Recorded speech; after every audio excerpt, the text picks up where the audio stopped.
Hi, come and join me for Life Over Coffee with Torrie.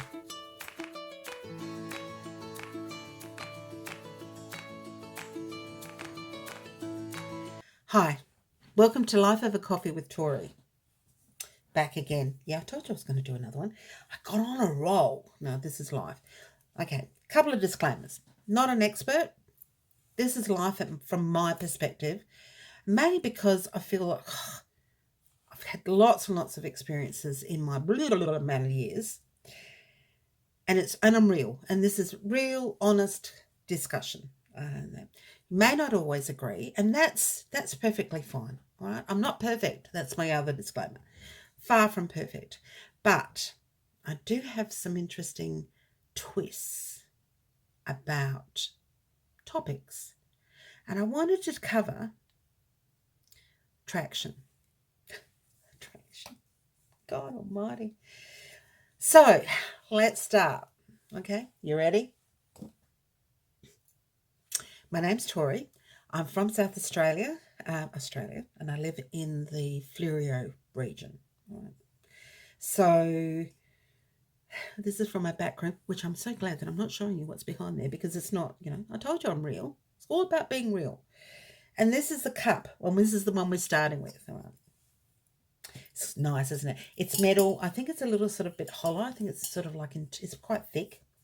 The lip on it, oh, look, if you're a real true coffee person and or a tea person, the lip of your drink is really important to you. Nice shape. I think it's an Avanti, and I'm going to say some things about them in a minute, but aesthetically, it is built for purpose. Now, the reason why I've got it, all right, and I've got about 6 of them. I got over enthusiastic. I went to a cafe once, loved them, absolutely loved them. And part of that was, it was a nice cup of coffee. I got sucked in. It was a nice cup of coffee, and I liked the lip on it, and we were having a lovely moment, with my partner. And I thought, oh, these will be good. Because I wanted an excuse, the reason why I wanted it. These will be good. And the reason is that my partner leaves cups outside, and he takes, my normal cups outside. And when he takes them outside, 9 times out of 10, there could be an incident. Now, they could break it or gets left out there or whatever. And if you are an older female who has males who actually work outside, your cups go missing. And that is a true fact. I identify. So I thought, no, this would be great. These are metal. They can go outside. I will find them. Less likely to have things. And this is how you sort of, psychologically talk yourself into, I like it. I'm going to get it. So, yeah. No. When I purchased it, when they came, and look, I was so excited that I found them, because, quite often cafes will have things that they've bought them, in bulk or whatever, and you can't find them. But when I sort of thought that I found it, I bought 6 in 2 different shapes. Or was it 3 different shapes? Anyway. And so excited. I got home and then found out the practicalities of fit for purpose didn't come without a little bit of work. Like, they needed to be preheated for the coffee to be kept hot. Too much work. Not into that. The handle heated up. because I had to do like hot water and preheat it, and then tip out the water and then remake it and whatever. And the handle actually got a bit hot. Didn't actually sort of work. It was okay if you wanted a mediocre, tempered sort of cup coffee. Not there. Not there for it. So, and relationships are like that too. You see it, you like it, and then you try to justify the reason why you're going to approach it, grab it, buy it, whatever. And people are like that too. Males or females, doesn't matter. We all have this thing on the outside. So, what happened with this and relationships? Now, I can actually say a bit on this. And the reason being, when I was in my mid-30s, I don't know why, I do know why. I was in between relationships and I had decided that what was it that men could do about across the room? Yes, no, maybe, definitely. That they would do the first approach. Now, not all men can do that, but the ones that've got a little bit of courage, yeah, they'll do it. Had a couple of drinks in them, and they'll say hello to anybody. But why? And I interviewed.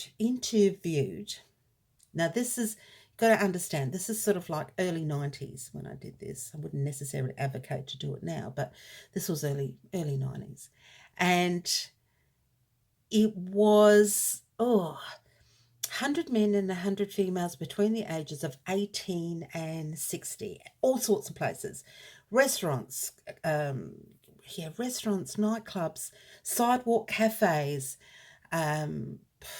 wherever I went, either a Friday or Saturday night for 3 months, I went out and deliberately, tape recorder in hand, bloop, away I went and asked males and females had similar questions but not the same. And I did a little bit different approach with each one. The outcome of it, I think over time, I will sort of let you know how the outcome of it went. But one of the things was, what is it? What is it that attracts you? And what do you say to yourself about why I'm attracted? About that sort of thing. So with that, I realised that not all people are fit for purpose. All right. You need sometimes to work on it, which means you may need to go for a second. You need to go and meet them again. Not for drinks. People are into drinks, not me. I would do coffee. Yeah, coffee in the daytime, no alcohol involved. Why? Because you're actually doing a more clarity of thought about this. Is this person fit for purpose, or are they going to require some additional work, which I may or may not want to do? Yes, fit for purpose. When we look at somebody, we are attracted. Sometimes we've got to work out what it is that we're attracted about. Look, I'm not telling you that you need to have a checklist. In some way you do, but it's not quite like a pizza order, with or without anchovies.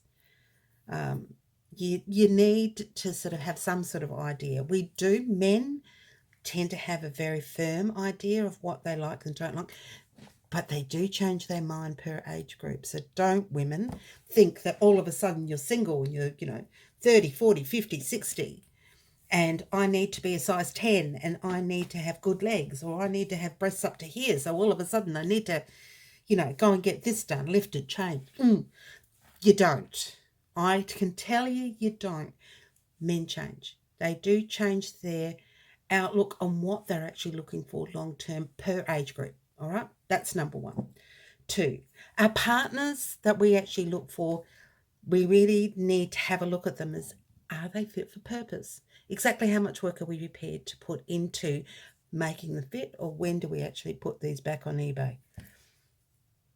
Which I'm going to do with my others. But I do have some more ideas. I do have some more stats for it to go back with. But this is Life Over Coffee. And you're with Torrie. And do come and join me again. I'll find a different cup. We might actually keep this relationship one, keep going for another round. And then we'll change topics. I'll do something else. Till I see you again, have a great day. Thanks for watching Life Over Coffee with Torrie. Don't forget you can subscribe or leave a comment. I'll get back with you next week.